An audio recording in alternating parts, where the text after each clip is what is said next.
What's up, everybody? Welcome back. Today we're going to talk about cost of living in Canada, or rather your monthly expenses you can expect when you move to Canada. Here we go.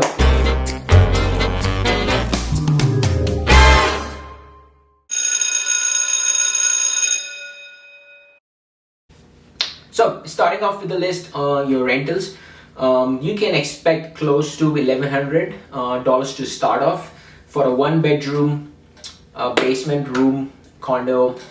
$1,100. This range can go as high as $2,400 a month, depending upon if you're looking for a one-bedroom, two-bedroom, basement, condo, house, various factors. So let's focus on one bedroom for now.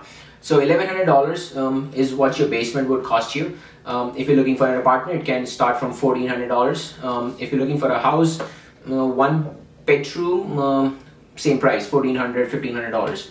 Now this is in around major cities, that says Toronto, Montreal, Vancouver, where 80% of the immigrants come in. Now there's a big gap where about the housing market here. So if you're looking for a one bedroom, it can cost you $1,100, as I mentioned, $1,100 to $1,400. If you're looking for a two bedroom, this price range goes from $1,600 to $2,000, and it can go as high as $2,400, $2,500, depending upon what you like, where you want to live. Is it a basement? Is it a condo? Is it a separate house? So that would completely depend upon your personal choice, but you can be ready to spend anything close to $1,200, $1,300 minimum. So next up, when we are done with the rental, let's move on to food, which is the second most important thing. Food in Toronto can cost you somewhere around between $100 to $150 per person. Again, that depends upon personal likings and dislikings, but I would still say $100 is a minimum you'd be looking to spend per person. The more number of people in the house, I mean, the price can be shared, but $100 is the average you should be considering. So the next thing which will hit your pocket are phones. The phone can cost you between $45 to $120 per month per person. Phones, the $45 plan are basically the bring your own phone plan, where you already have a phone and then you just pay for the services. That can range from $45 to $60, $70 a month, depending on how much you use, how much gigabytes you want to use, what the talk time would be and everything. The higher range in this category, which would be from $90 to $120, would be for the phones on contract. So you're basically paying the cost of the phone over the period of 2 years plus the usage cost. That can range from $80 to $120. That's why the cost every month is around $45 to $120, depending upon what you choose. And the minimum, I mean, in most of the occasions, they give you like Canada-wide calling, unlimited texting, around the globe texting, and about 10 gigs of data. For the more you go higher, the more gigabytes you get. That would be anything between 10 gigs a month, which if you don't have Wi-Fi at home or at work, I would recommend to buy the 10 gig plan, just because you'll be using internet more compared to anything else. Next is hydro, your electricity. Now, on certain occasions, you may get hydro included in your rent. You don't have to pay for it, but in most of the cases, it is either shared or you have to pay for your own hydro, which can range anything between $25 to $75, depending upon how many rooms you're using and what your usage is, but still consider about $25 on a minimum bed. The next thing which will cost you money is your travel. The travel can range between $120 to $200 per month. Those prices are in the range where you would be paying for the monthly passes, or you're paying on the go, and that will cost you $120 to $200.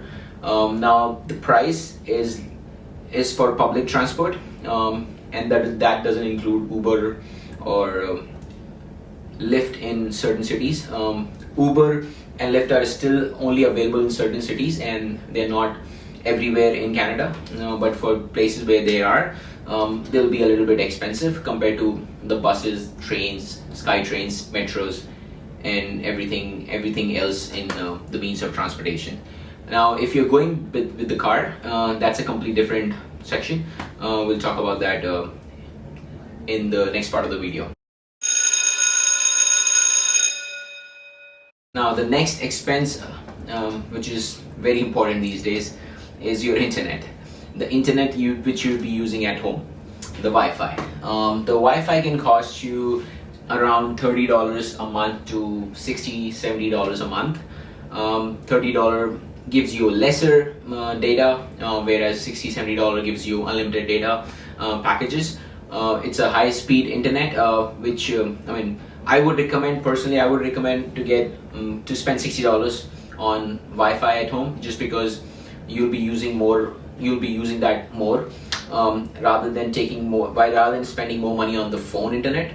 Save there and then put that money over here, because you'll be at home most of the time, and you want to use as much internet as possible with the peace of mind, unlimited internet and high-speed internet.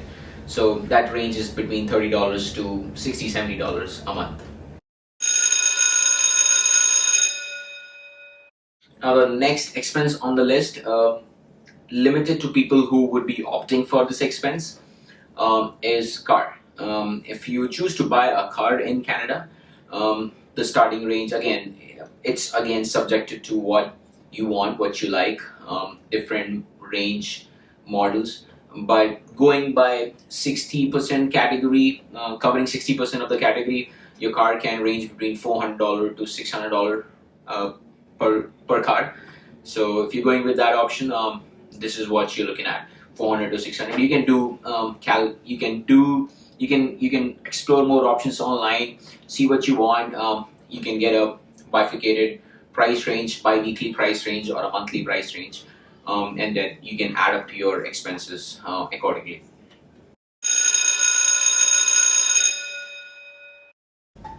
The next category would be your insurance, which will be a little bit expensive, but you can't get away with it.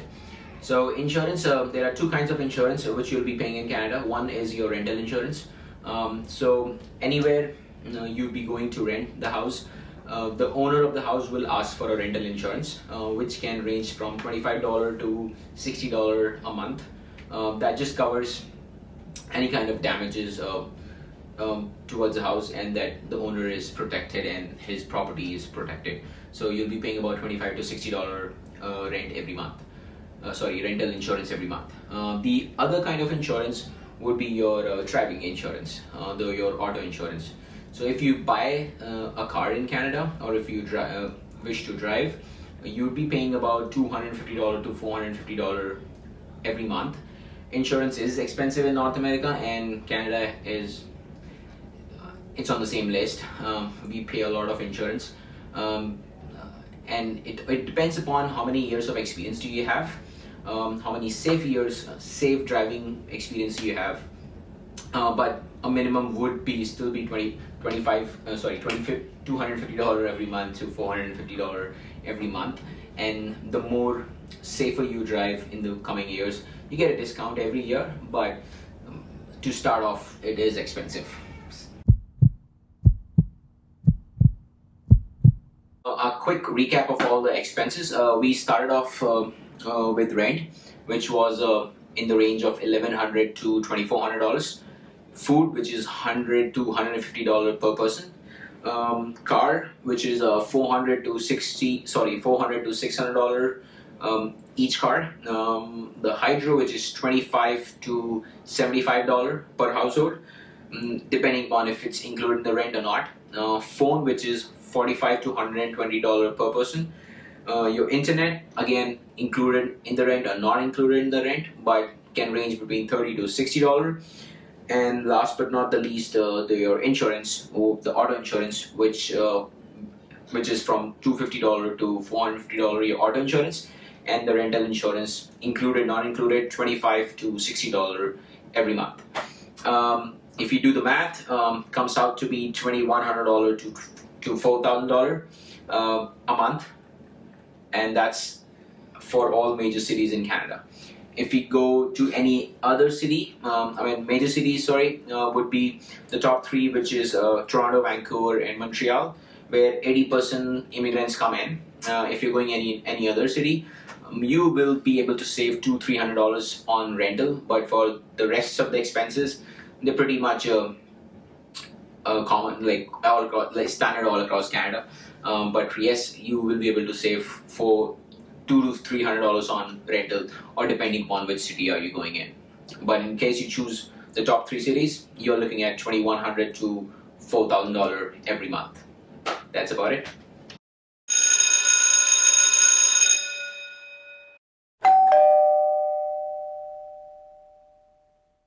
Thanks for watching, guys. If you like the video, hit the like button, subscribe to my channel to get more updates. See you in the next one. Till then, peace out.